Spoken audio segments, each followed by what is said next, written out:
Hello! Magandang gabi sa inyo lahat. So, pre-show shoutout na naman tayo mga kababayan ko. Ito yung way ko para pakita sa inyo na na-appreciate ko yung panonood nyo sa akin. Kahit galit kayo sa akin o hindi. Basta nanood lang kayo sa akin, okay na yun. Diba? Daig pa yung mga nag-sponsor sa ibang Ghost Hunter. Basta nanood kayo. So, ibig sabihin, pinaglaanan nyo ako ng panahon. Maraming salamat sa inyo mga kababayan ko. So, unang-una, sabi ni shoutout Sir Cordapio, yung handrails na yan, huli na lang yan, hehe. Dinagdag na lang, hehehe.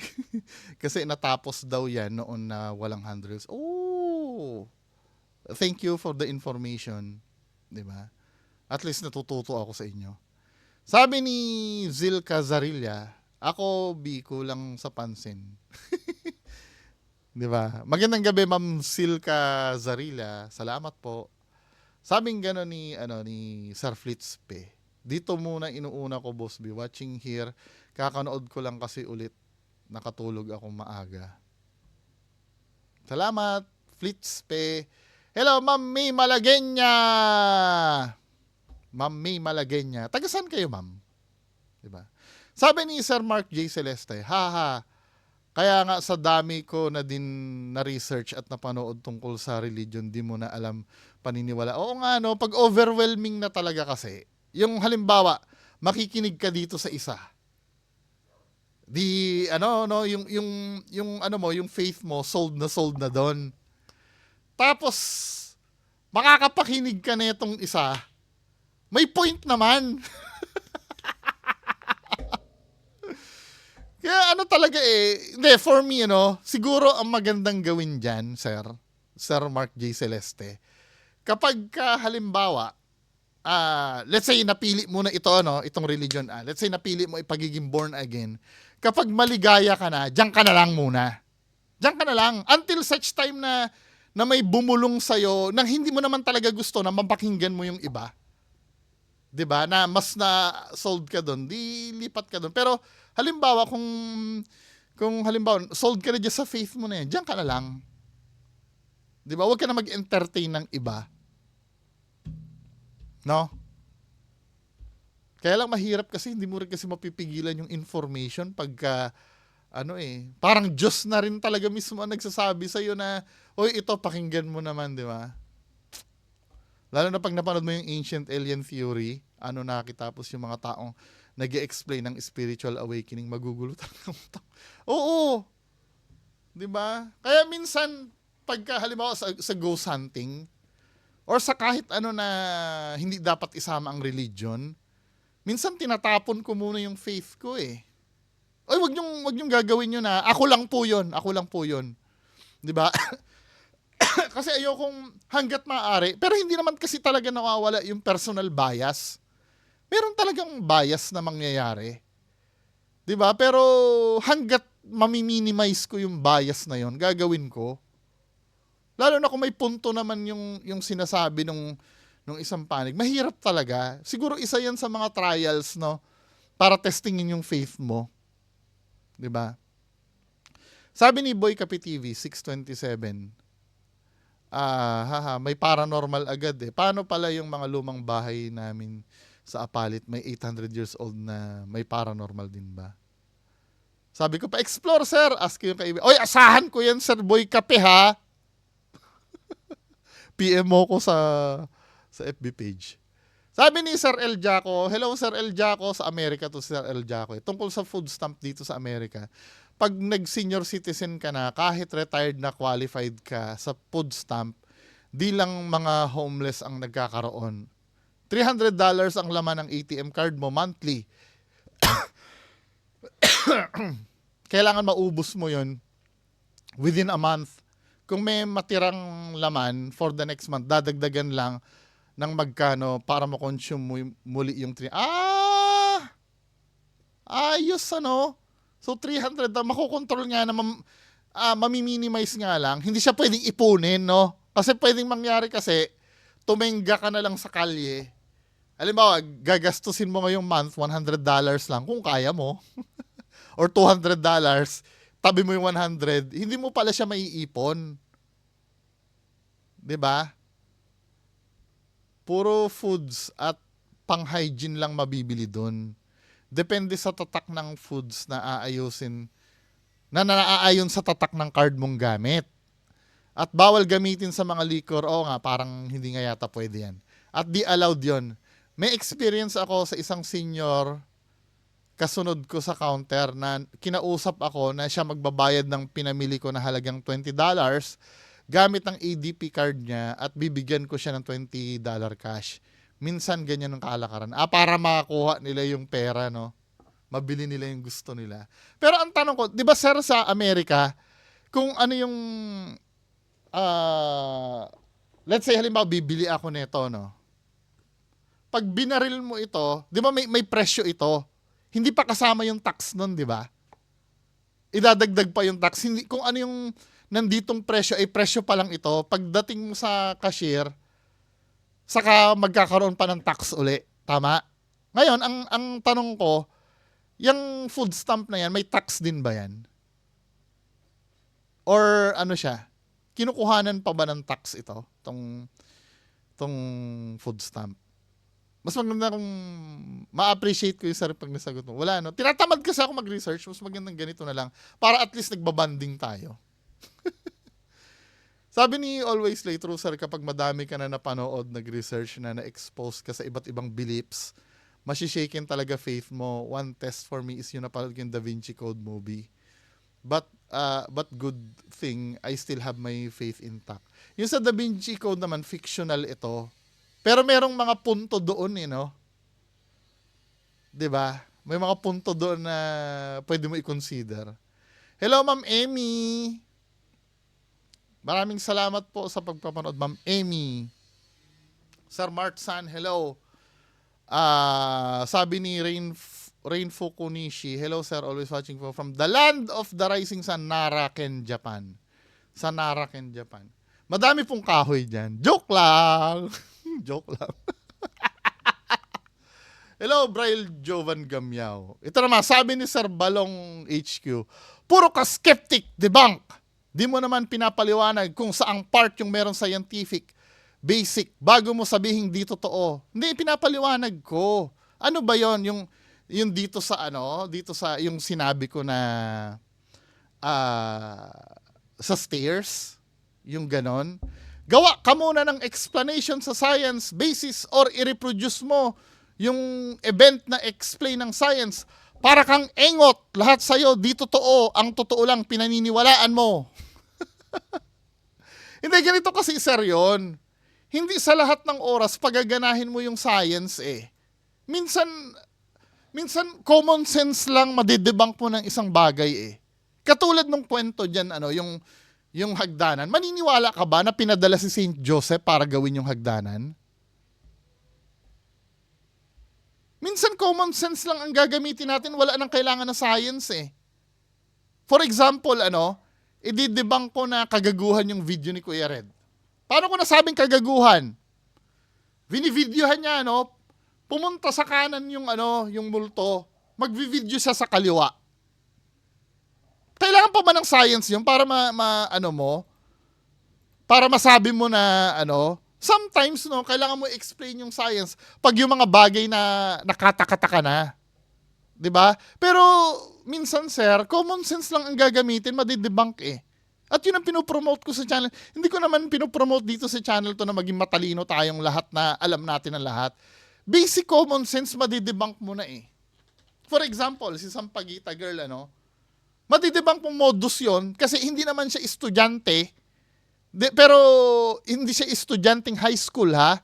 Pero nag-uniform siya ng high school. Di modus.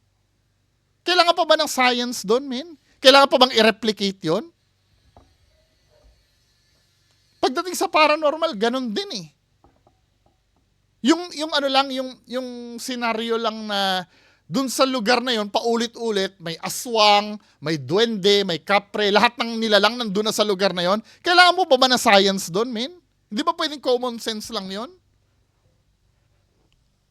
Di ba? Tapos, sasabihin mo sa akin, yung totoo lang, yung paniniwala lang. Kasi ang batayan kasi sa mga sinasabi ko dito ay yung isip ko. Malamang, kung nag-check out sa akin yung isa, paniniwalaan ko talaga yon. Yun yung tinatawag na personal bias. 'Di ba? Dahil nag-check out yun lahat sa criteria ko eh. Ngayon, kung hindi pasado sa explain mo, sabihin mo sa akin, 'di ba? Tapos sasabihin parang engot lahat sa di totoo. Mas maganda ito, sir, na lahat sa akin.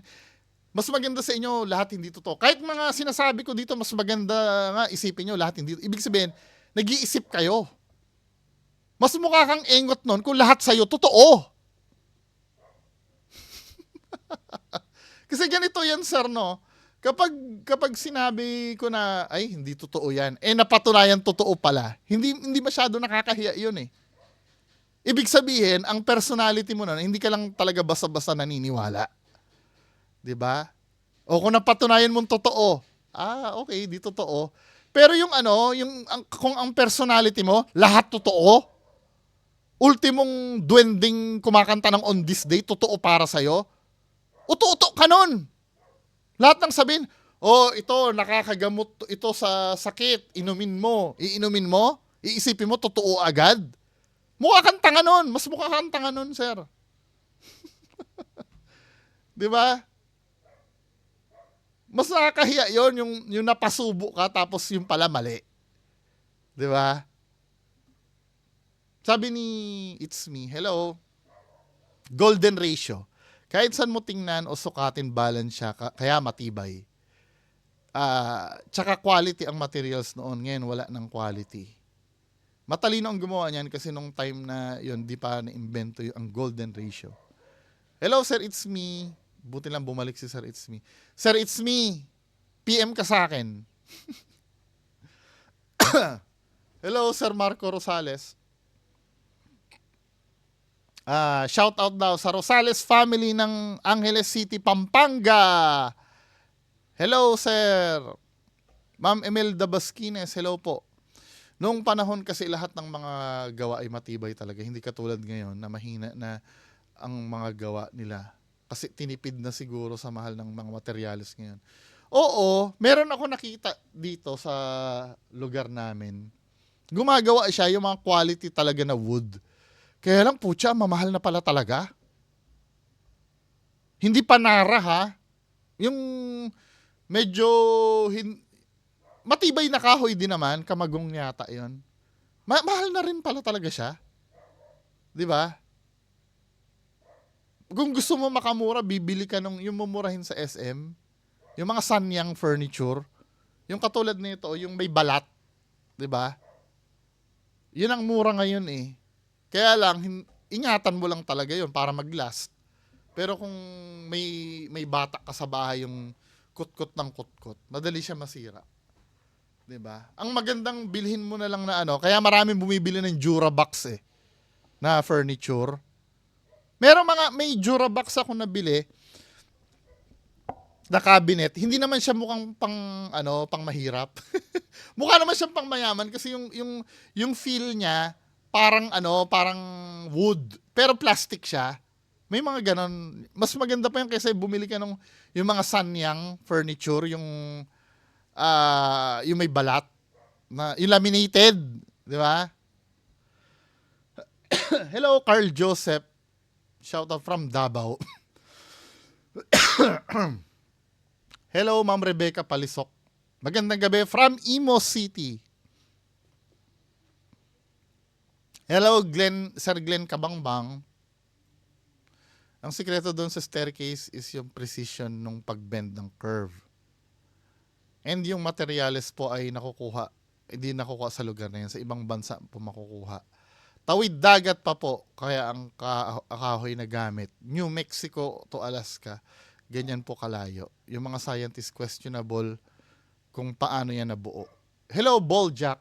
Shoutout Balljack. Balljack. Ayos yun yung name na yun. Now, dito naman tayo sa sa video ni Sardonsky, yung tiyanak daw. Sabing gano'n ni Sir Cholo Cales, alam ko laman lupa yung tiyanak eh. So kung laman lupa yun, sir, pero nangangagat yan, di ba? Yung tiyanak. Bakit siya nakakakain ng Ako, interpretasyon ko, if laman lupa ang tiyanak, dapat nakakapagbigay ng sakit. Pagpaparusahan ka, o halimbawa may tutubo sa balat mo na ganyan. Di ba kadalasan ganyan, yung lalaki ang itlog mo. Pero ang tiyanak nangangain yan, di ba? Kung ang pagbabasehan ko yung mga pelikula nila Manilyn Reynes nung araw. Di ba? Kaya nga tinanong ko, ano ba talaga yan? Laman lupa ba talaga yan tiyanak na yan? Or aswang? Di ba? Sabi ni Mercury Queen, tinakpan ng nanay yung bibig. Hindi kasi tumigil siya bigla eh. Ah! Ah! Ah! Sabi gano'n ni El Mirando Villanueva, halatang Bluetooth. Hello, Sir El Mirando. Nice to see you back. Good day, sir mo. Saan mo nabili? Pang airsoft photo. Pang airsoft photo. Mesh mask. Search nyo sa Shopee. Sabi gano'n ni Mike Ramirez. Hello, Sir Mike Ramirez. Parang nabulunan yung tiyanak eh. Sabi ni Astro Jaeger Bomb TV. Yan. Inaabangan ko, tirahin mo. Nakakaantok na kasi KMJS episodes eh. Hindi kasi, alam mo sir, pag yung sila Sir Donsky, halimbawa, nireakan mo itong video na to.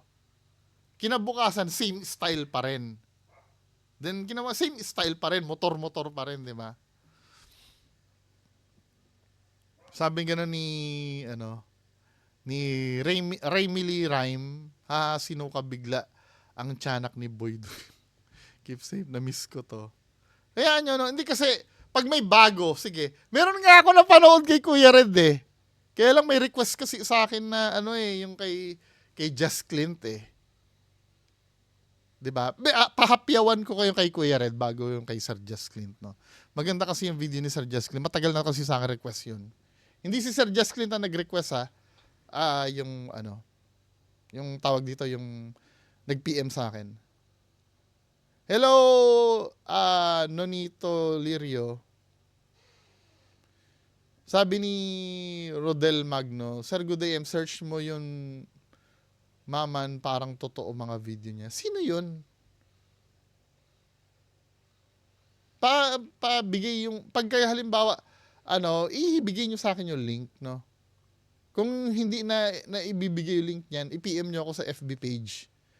Sabi ni Sir Glenn Oliverio, boss mo, napansin ko, sabi ni Donsky, may narinig daw siya sabay turo, di ba? Ang tanong po, paano niya nasabi na may narinig siya? Di ba maingay muffler ng motor niya, di ba? Malakas ang tunog ng muffler kaysa iyak ng bata, di ba?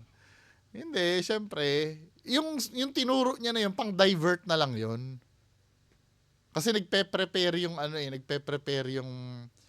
yung may Bluetooth eh.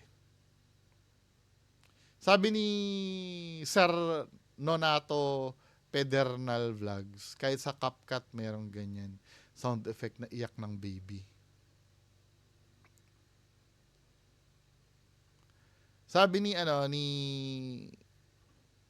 Sir Sirdos TV. Sirdos TV. Boss, paki-review mo nga yung video ni Night Ride Palawan, parang kakaiba din eh. Parang totoo na parang hindi. Sabi ko, fake yun. Tirahin mo nga, idol. Yan, binigay ko na yung link. Si Night Ride Palawan naman kasi, to be fair naman, kahit peke yung video niya, maganda siyang magkwento. Yung boses niya pati, alam mo yung parang announcer sa radyo. 'Di ba? One of these days, no? Si Night Ride Palawan. Sabi gano'n ibigay nyo nga sa akin, sir, yung link ng video nung gusto nyo, yung tingin yung parang totoo. Sabi ni Ranmes Channel, shout out, Boss B, always watching from Qatar. Hello po sa taga Qatar. Hello. Ay, ano pala yung may iniisip ako yung sa Kuwait. Grabe yung nangyari doon sa Kuwait, doon sa OFW. Ba't parang ang rahas nung ano na yon, nung bansa na yon, yung Kuwait. No? Madaming nabibiktima doon eh. Pero malaki ang pera ng Kuwait. Dinar ba yung Kuwait? Dinar, malaki ang palitan kasi ng dinar eh. Sabing gano'n ni Joe Karim Chill TV, wala nang kadala-dala yan si Donsky, kapal talaga mameke. Ganon pa rin, fake pa rin, tiyanak. Walang ganon, no? Nanggagago ng mga bobong viewers. Sabi ni Ma'am Clary Genus, ayan na naman yung nag-ASMR na makina ng motor. Paka-boring. Magpalit na lang siya ng content na ASMR. Total bulong-bulong din naman siya. Hello, Ma'am Kim Pantuan. Hello. Sabi ni Angelica Kim Goles Reyes, siguro po andyan yung duwende. Niligtas din siya ni Linyo. Ginanon siya ni Linyo yung tiyanak. Hindi po siya hinabol ng tiyanak para mag-backride at sakmalin si... Oo nga, no? Dapat hahabulin ka. Hello, Mike Ramirez. Bakit ang dami yatang masamang... Ito nga isa sa patunay ito, mapapaisip ka madaming masamang elemento doon sa lugar nila. Diyan palang common sense lang naman ang gagamitin mo, debunk na Biruin mo, every time na nagmumotor ka, may na-encounter ka na, naku, hindi aswang, white lady, tiyanak. Diba? Minsan, common sense lang talagang kailangan. Hindi naman kailangan na maalam ka sa science pag nagdi-debunk ka Common sense lang. Sapat na. Hello, December 7, 1993 Productions. Flitspe, hello. Sir El Jaco. Hello, RKC and Prince Roy Productions. Hello. Japet Pineda, hello. Oo nga, na-mute nga. Bro, meron ka ring video tutorial kung paano gumawa ng fake na horror video ng malinis. Oo, meron. Yung binibintang sa akin na na pamimeke na ginawa ko, documented naman kung paano ko ginawa yun Ewan ko sa kanila kung hindi nila matanggap-tanggap. Sabi ni Sir Momong, dapat tuloy-tuloy pa ang iyak ng baby at gradually, mag-iiba din ang boses niya. Habang nagsasatyanak na siya. Pero lang as usual, sa mahigit na 10-minute video niya, sana man lang may ipinakita siya na tiyanak. Diba? Hindi, okay lang yung sound siguro, pero lagyan mo ng art. Yung kahit hindi mo ipakita yung feeling na malayo muna yung boses, tapos biglang lalapit yung boses, yung mga ganun man lang sana. Tapos anong kinalaman yung paggalaw ng tubig? Tubig yun, pwede kasing may butete lang doon sa tubig or palaka, kaya gumalaw. Ano ba? Sabi ni Sir Benjo Camacho, sabi sa bulong na minute, okay na ba? Hello, Sir Mark J. Celesta, Primordial. Hello po, Ma'am May Malagenya. Ang gwapo ng Idol B kapag tumawa. Hello, Bernardo yung ... Hello po. Hello, Ma'am May Malagenya. Ang dami mo sombrero. Iba-iba lagi ang suot mo sombrero. Bagay sa'yo, looking gwapo. Ito mga gusto kong mga nanonood sa akin Kahit na alam ko na inuuto lang ako. Diba? Hello, Happy Gray Snake. Good evening po. Sabi ni Euphoria CK Girl, dati di ko pinapalagpas yung sila mga ghost hunter, lalo na si Kuya Red. Pero nung ma-realize ko hoax lang lahat, I stopped lahat. Sila di ko na pinanood simula nung mid-2022, dismayado na sa kanila dahil naisahan nila ako. Diba? Ito yung sinasabi ko kasi. Sinasabi kasi ng iba, alam na yan. Nalilibang lang kaya sila nanonood. 'Di ba? Alam na namin peke 'yan. Yan ang sinasabi kong palusot kasi ng iba para maipagtanggol yung idol nila 'Di ba? Ito si Ma'am Euphoria CK Girl na 'to. Naramdaman niya kasi yung parang inulul ka. Nakakawalang gana nga naman 'yon. Kahit walang hininging pera kay Ma'am. Yung time na papaniwalain ka, tapos malalaman mong hindi pala totoo. Ang priceless kasi doon yung ininvest mong time At yung tiwala at yung love na ibinigay mo dun sa Tapos malalaman mong ganun. Yung nameke nga ako ng video Maraming nagalit sa at naiintindihan ko naman yun. Yun naman talaga layunin ko para ma-feel nyo na kung anong feeling ng inulol. Yun ang feeling na nararamdaman ng mga niloloko nila. Hindi masarap, di ba? Tapos sasabihin ng mga nagtatanggol, alam ng fake yan, di ba? Nag-e-enjoy lang Ito nga, paulit-ulit ko sinasabi, alam nyong fake, sinasabi kong fake, dapat hindi tayo magkaaway. 'Di ba? Alam nyo pala eh. Sinasabi kong fake, edi wala lang dapat sa inyo yung sinasabi ko. 'Di ba? Hello, Ma'am Emmy. New Oinogral. 'Di ba? Boss, try nyo rin magmotor mag-isa hating gabi. Sige nga, minsan, no? Kasi dito sa lugar ko, puro city eh. Mas maganda yung mga talatalahiban din. 'Di ba? Hello, King Tan. Hello. Ron TV44, ang tiyanak sa pagkakalam ko ay batang di natutuloy na isinilang or ina-abortion for me lang po. Oo, may ganun definition. Hello, GC719. Henry Martillan, hello po. Yung tiyanak, na yan, anak ni Tonsky. Hello, Sir Marco Rosales. Try mo din minsan magmotor mag-isa kahit walang paranormal. Pero mas okay kung meron. For experience lang ba? Sana pala nung pumunta ako ng San Jose del Monte, Bulacan, vinidyo ko, no? 'Di ba? Sana pala. Kasi, puta, yung daanan papuntang San Jose del Monte, alam mo, ganyang kataas. Buti na kaya ako ng motor ko na iakyat. Sobrang tarik. Hello, Ma'am Imelda Basquines. Sir Neil Lester, hello. Captain Marvel, Captain Marvel yun. Sir Marksan, hello po. Sir Generic Studio. KMJS ang title, misteryosong bangka. Sige, sir, chichikin ko nga yan.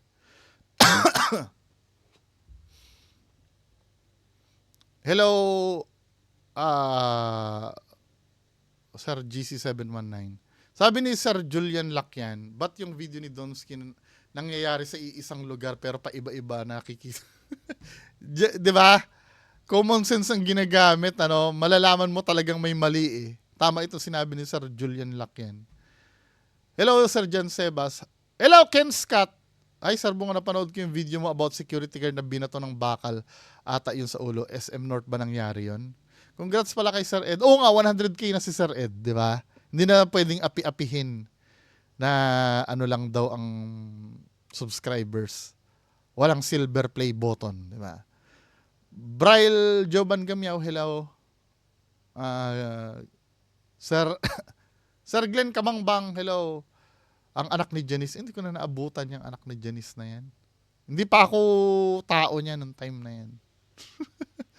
Hello, Sir, Ma'am Daisy Tuwalya. Dati akala ko totoo ang pinalalabas nila, Kuya Red. Adik ako manood ng horror. Pero napanood ko po kayo, di na ako takot. Peke palang multo. Sasabihin na iba, alam na nila yan na peke. Nag-enjoy lang sila. Hello, Mac Adonis. Hello. So, mamaya alas 10 yung main content natin. Maraming salamat po sa inyo lahat. Yun lang. Kita-kita tayo 10 uli.